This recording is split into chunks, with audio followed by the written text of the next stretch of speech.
আসসালামু আলাইকুম এভরিওয়ান, আশা করি সবাই ভালো আছেন।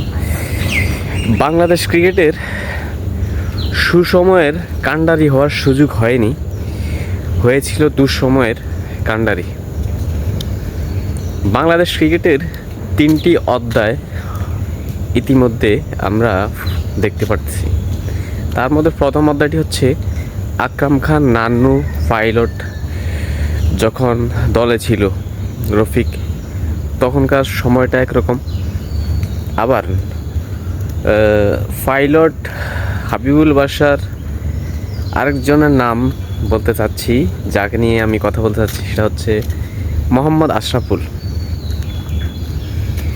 মোহাম্মদ আশরাফুল বাংলাদেশ ক্রিকেটকে বিশ্বে চেনানোর সময় তার সবচাইতে বড় ভূমিকা ছিল, যেই ভূমিকাকে আমরা হয়তো আজকে ভুলে গিয়েছি। মনে রাখার মতো কোনো কিছুই নেই। তার লাইফে একটা ফিক্সিং যদি তার পুরো কেরিয়ারকে নষ্ট করে দেয়, তাহলে মানুষের ভুলকে ক্ষমা করাটা মহৎ গুণ হতে পারে না।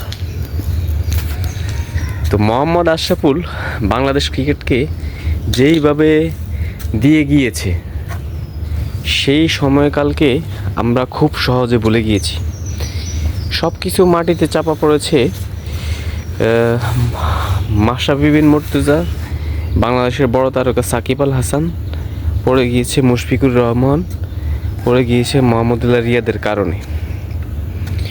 কিন্তু আমাদের উচিত পার্ট বাই পার্টে, যুগে বাই যুগে প্রত্যেকটা মানুষকেই মনে রাখা, প্রত্যেকটা মানুষের অবদানকে মনে রাখা। যদিও আমরা মুক্তিযুদ্ধের সময়কালকে ভুলে গিয়েছি 24-এর গণ অভ্যুত্থান দিয়ে, না, প্রত্যেকটা সময়, প্রত্যেকটা সময়কাল সবই আলাদা।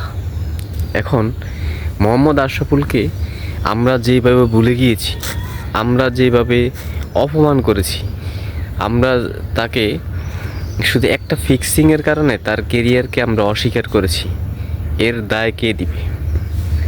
সে অস্ট্রেলিয়ার মতো জায়গায় ভালো করেছে, ইংল্যান্ডের মতো মাঠে ভালো করেছে, যেখানে বাংলাদেশে যেই সময় বাংলাদেশ ক্রিকেটের স্লিপে 7 জন ক্রিকেটার আউট হয়ে যেত, তখন সে বাংলাদেশ ক্রিকেটকে নেতৃত্ব দিয়েছে।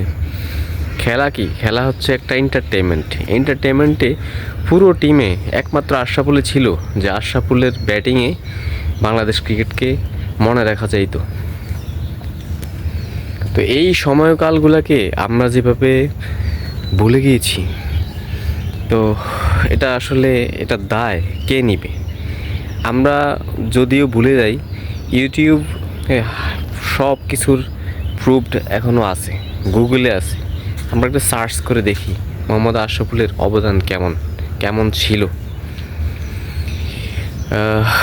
আমার ভিডিও নয়, মোহাম্মদ আশরাফুলের জন্য সবাই এই ভিডিওতে একটি লাইক এবং শেয়ার, কমেন্টস করুন, এবং তার অবদানকে সার্চ করে হলেও দেখে স্মরণ করুন, এবং সে যে বাংলাদেশ ক্রিকেটের একজন গুরুত্বপূর্ণ পার্ট ছিল সেটাকে স্বীকার করুন। Best of luck future Mohammad Ashraful. আসসালামু আলাইকুম।